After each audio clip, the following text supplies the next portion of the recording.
I'm on mute. Sorry, I was on mute. Hi, welcome to Tiffany Teach Tuesday. It has been a while since I've been on to talk about things that are going on. I am excited to be back with you guys, and I have a lot of information to share with you all. So, today I'm just talking about the state of the economy. I know prices are high, uh, things are more expensive now.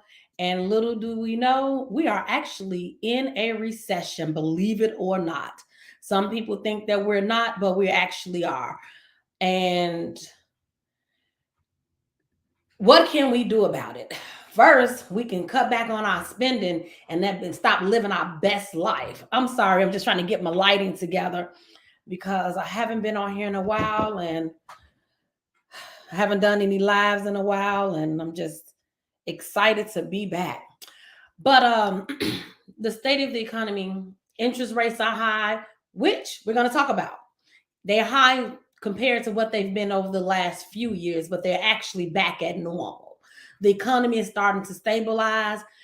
They needed us to spend, so they had to reduce those interest rates, make things a lot more affordable so that we can spend, because that's what they want us to do, spend. And it's okay to spend. We need to spend and to improve the economy.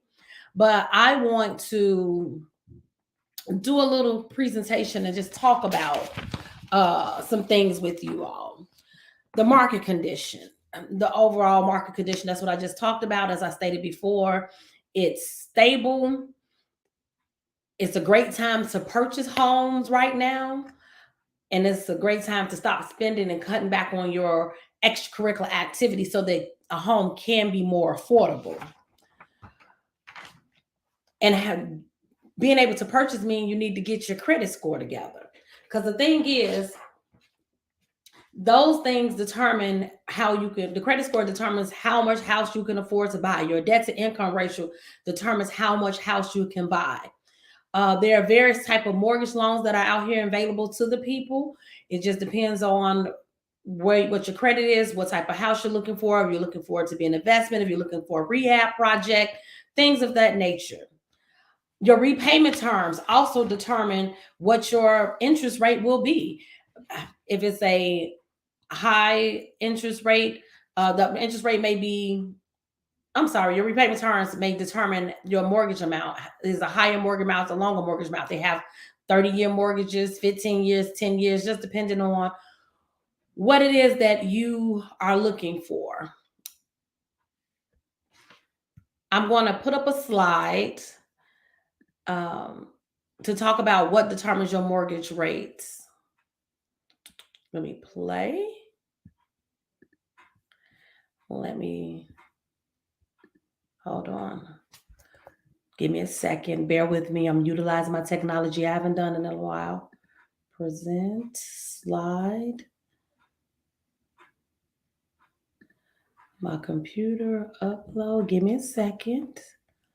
Let me upload this slide. Hold on one second. Well, while I'm trying to get this slide upload, I still keep talking to you. So, um, the interest rates, I know they seem really high to people, but like I stated before, they really aren't, because this is what interest rates have been.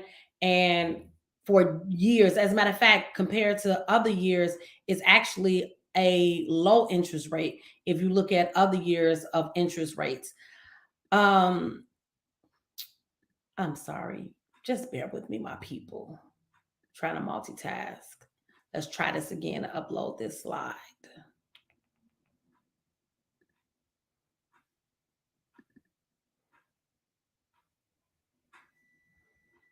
Okay, there it goes. Loading up now. Okay.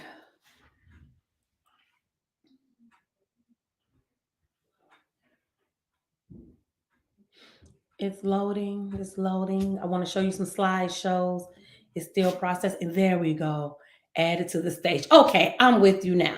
So, what determines a mortgage interest rate? The market condition, what the market is like, how the market is flowing, where is it going? Sorry. your credit score, the type of mortgage loan, which I already talked about, the loan payment history I talked about, the loan interest rates types. It depends on who sets what the interest rates are. So the initial interest rate is set by the federal government, and the government sets the interest rates, the base interest rates, and then the person that's providing you the loan adds on their percentages they need to make money off of that loan. The loan to value ratio, that makes a difference. The down payment, where the home is located, mortgage points and credits, and whether you live in the house or not, and your relationship with the lender. Now, whether you live in your house a lot determines how big your down payment is. Also, the relationship with the lender. Some lenders have programs and things of that sort that can help people who have accounts with them. They give them a better deal because they bank with them and they put their money in their system. Now, I want to talk about interest rates. Let's talk about these interest rates. Interest rates back in 1978 were 9%. Now we're talking about, if you look at the current year, the interest rates are as low as 5%. So over a 30-year period, the interest rates have dropped drastically. In 1975, it was 19%, and they were high as 16%. So when people say, oh, the interest rates are high, I can't afford to buy a home. You can't afford to buy a home because of the high interest rate, because your debt to income ratio is just too high. Pay off some of your debt and it'll make house purchasing affordable. And I say this because this is the best time to buy a house with the interest rate at 6 and 7%. And the reason I say that is because supply and demand. Right now, we have a limited supply of real estate. And there's a lot of factors why we have a limited supply of real estate. This limited supply of real estate means that when the interest rates were really, really low, it drove the house value price up. And we want that. Let's get this clear. Nobody buys a home for their home to not be worth anything 25, 30 years later. That's not why you buy a home.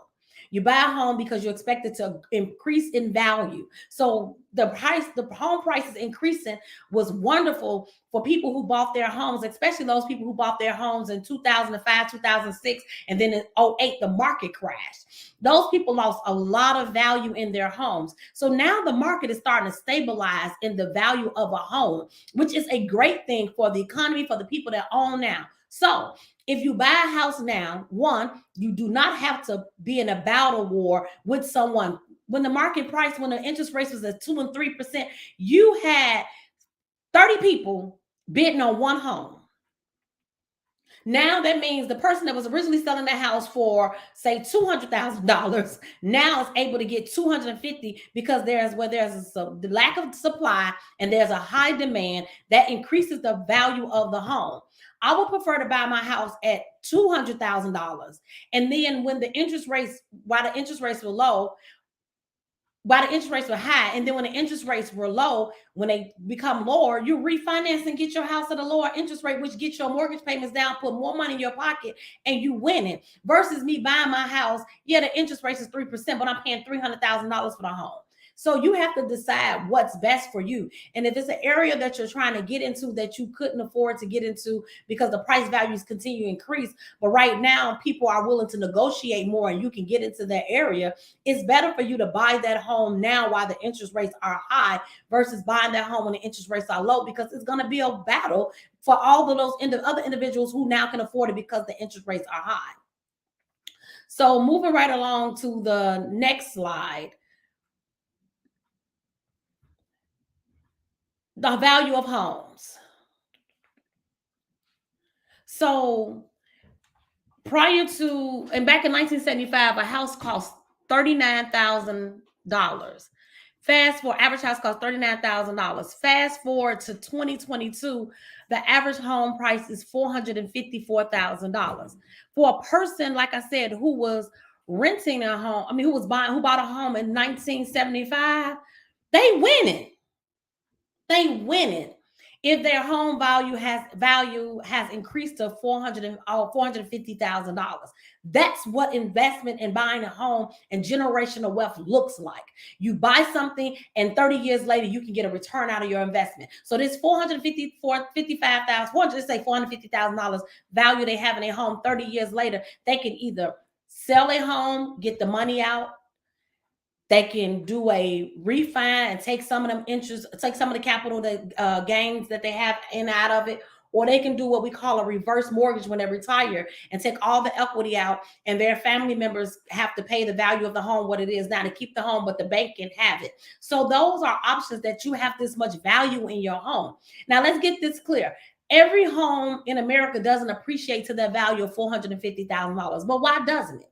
It doesn't increase to their value because let's start here. We have people who buy homes, move in them, and don't add anything back to their home. They don't maintain the paint around the house. They don't maintain the flooring. They just tear it down to the ground. So no, all homes don't appreciate to $450,000 over a 30-year period, but a lot of them appreciate to at least $200,000 or $300,000 over the 30-year period. Let's move on to the next slide, which is minimum wage. We always talk about, oh, we're not getting paid enough. Oh, they don't pay us enough money. We can't afford that. Minimum wage in Chicago was $1.40 in 1975.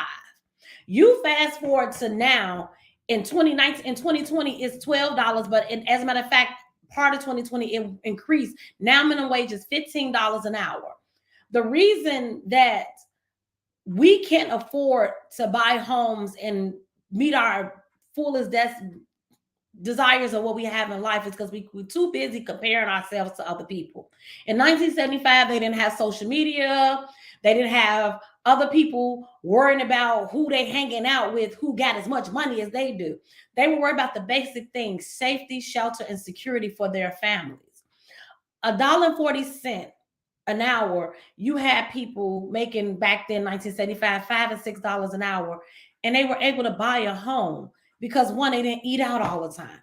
I have tenants and people I talk to, and they tell me they don't have enough money, they make more money. And then I ask them, well, what are you doing with your check? Oh, well, I Uber eat. You Uber eat every day? What happened to cooking? Oh, well, I had to take an Uber because of my car. What's wrong with getting on the bus? Like, we have gotten to this point that the basic things we need to do and make sacrifices to get where we need to be in life, we're not willing to make those sacrifices, but we want to have the things that the people who make more money than we do have. So we have to start making sacrifices in order to reach our ultimate goal in life, which is to be comfortable. Now, let's get this clear. Success lies in the eye of the beholder. What you see as success may not be what I see as success. However, one thing for certain and two things for sure: every person wants the basic need of shelter present.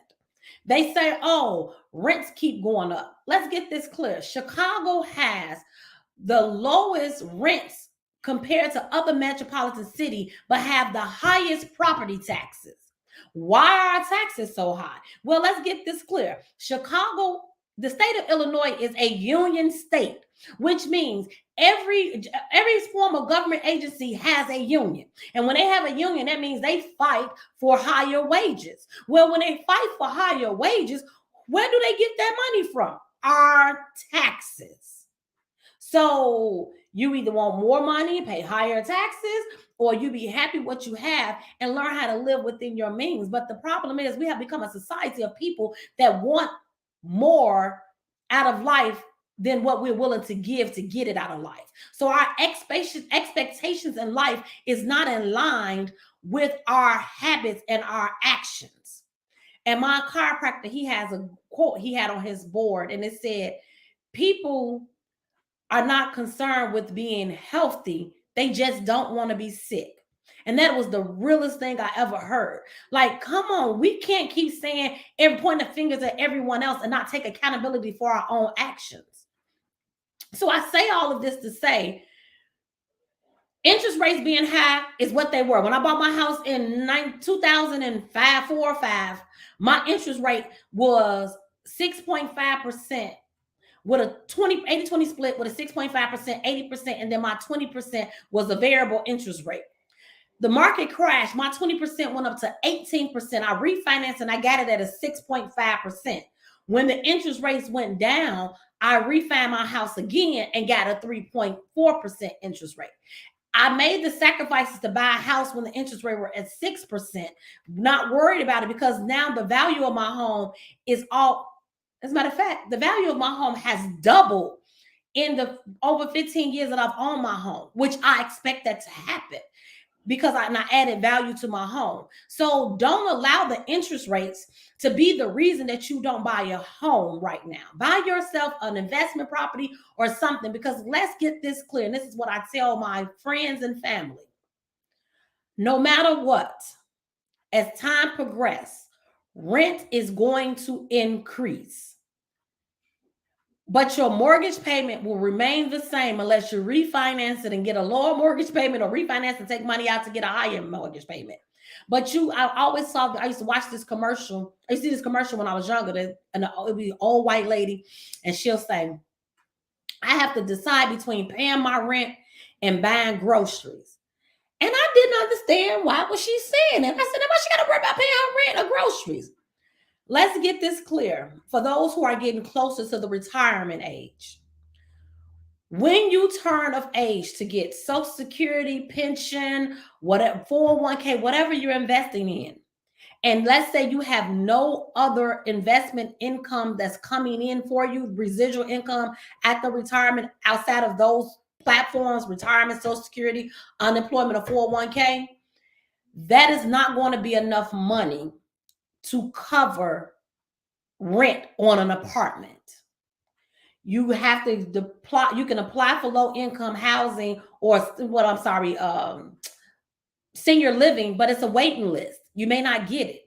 So your rent that you're paying $1,500, $1,600 for 10, 15 years later is going to be $2,500 or more.